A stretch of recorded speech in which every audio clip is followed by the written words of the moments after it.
please forgive me for making the mistake of getting excited about elderberry growing here wild on the farm when it wasn't really elderberry, it was the devil's walking stick.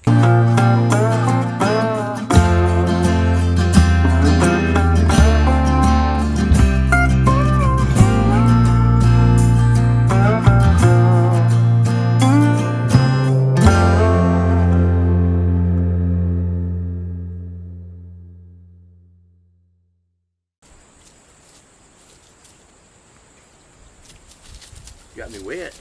You been in the lake? Yeah, you've been in the lake.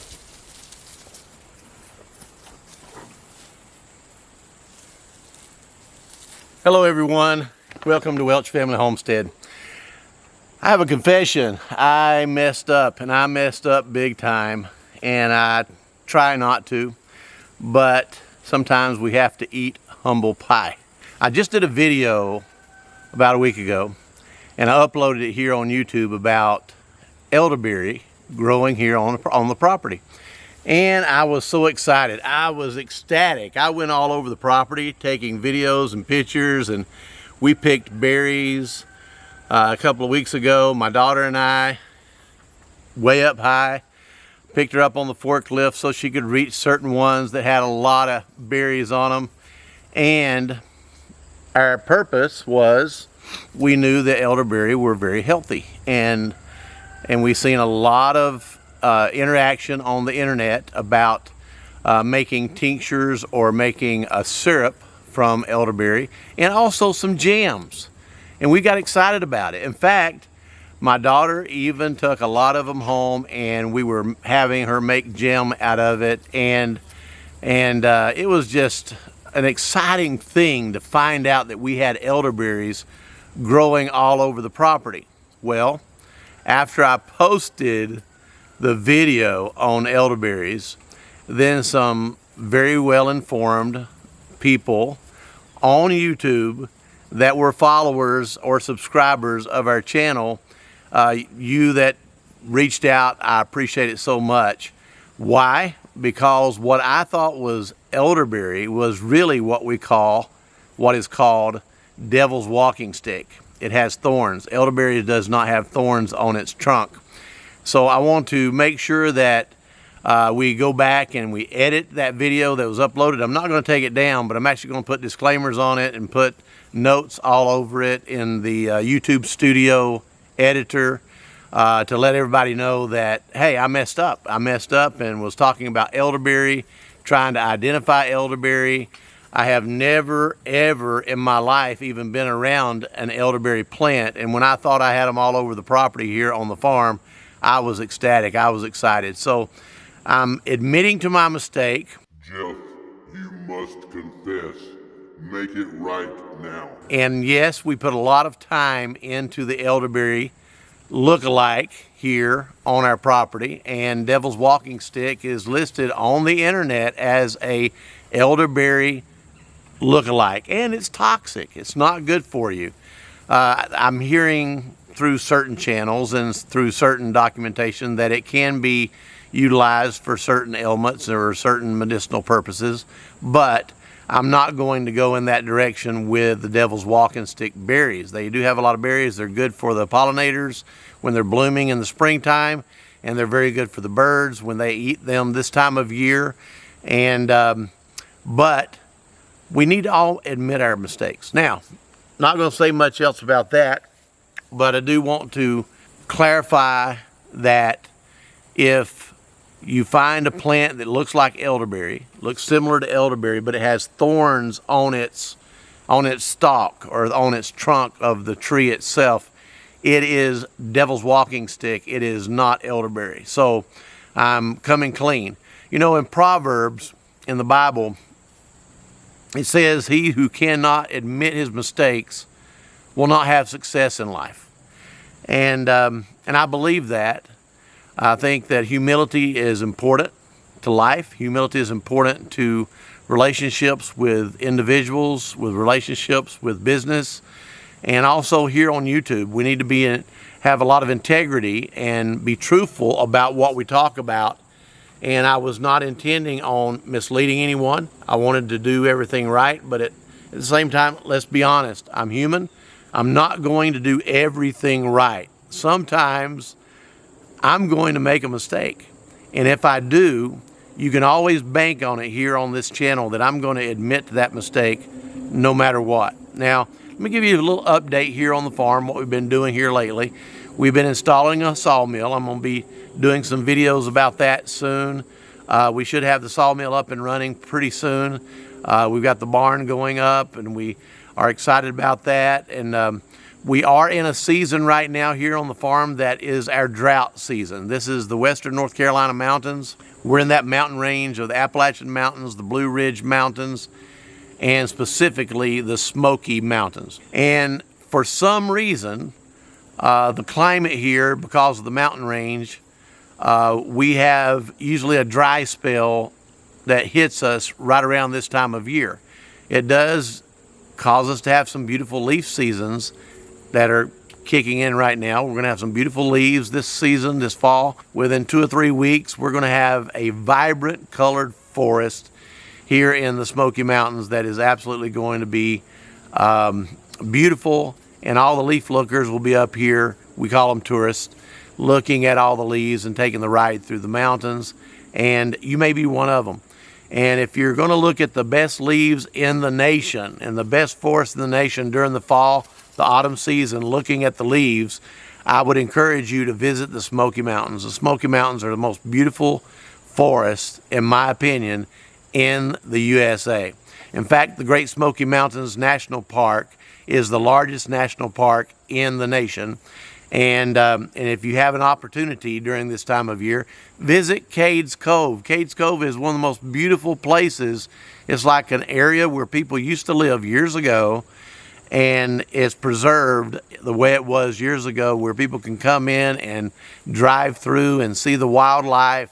There's deer there, there's elk there, there's black bear there, there's all type of wildlife, big open fields, a grist mill, some old cabins, old homes, an old church, beautiful scenery in the middle of the Great Smoky Mountains.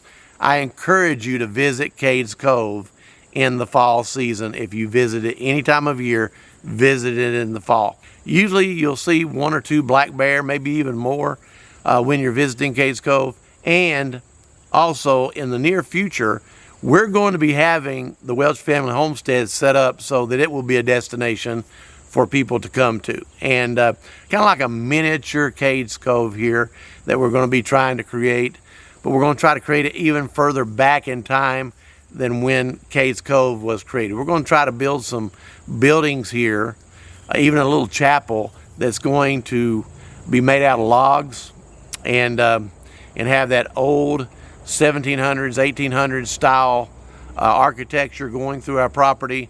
And we want people to be able to walk through our gate or to drive through our gate and step out and walk the trails and walk this area here in our farm, and to be able to feel like they've walked back into the early 1800s and feel that peace and feel that simplicity of life.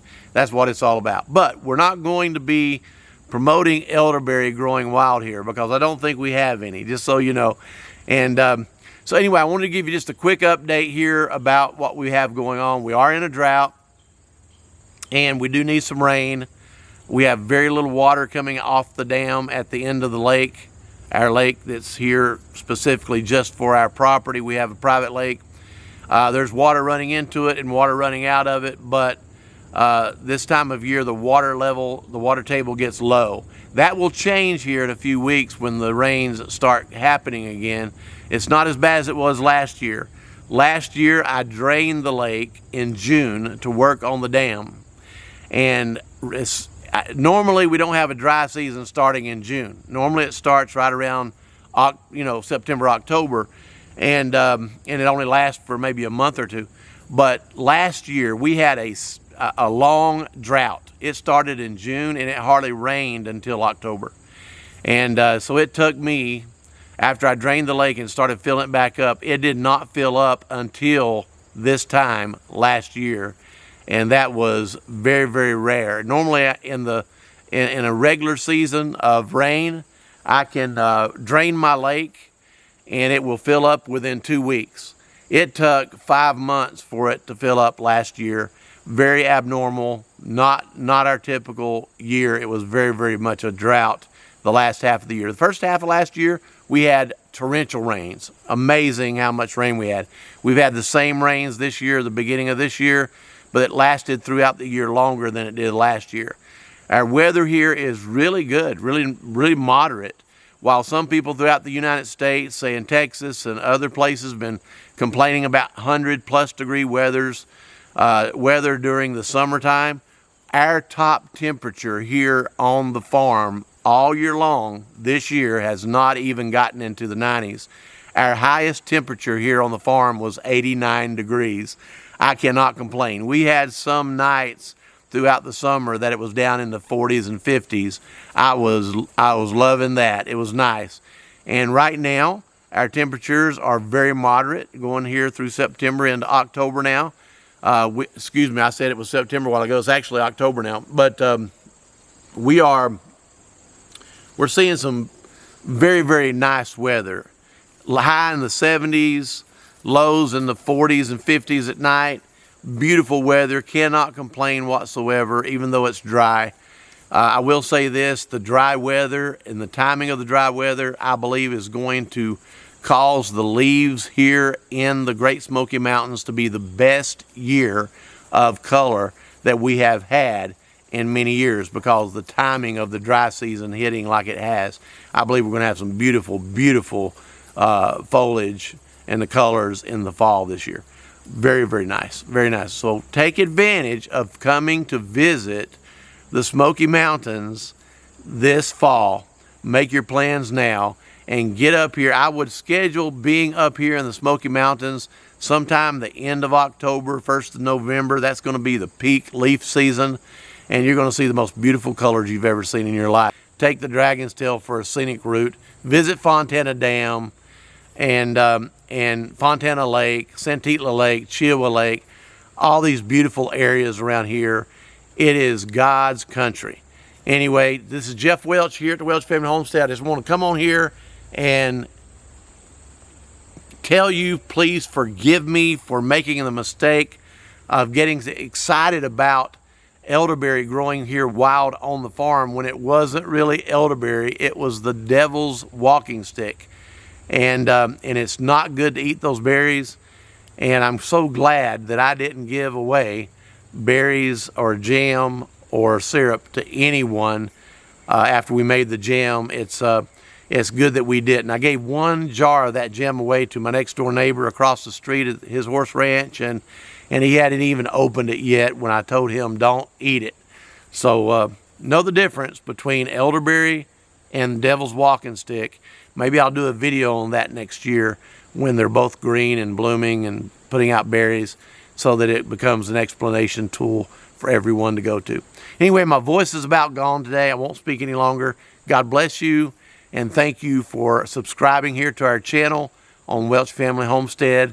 I'll give you some more updates soon. We got some exciting things happening here on the farm between now and Christmas. God bless.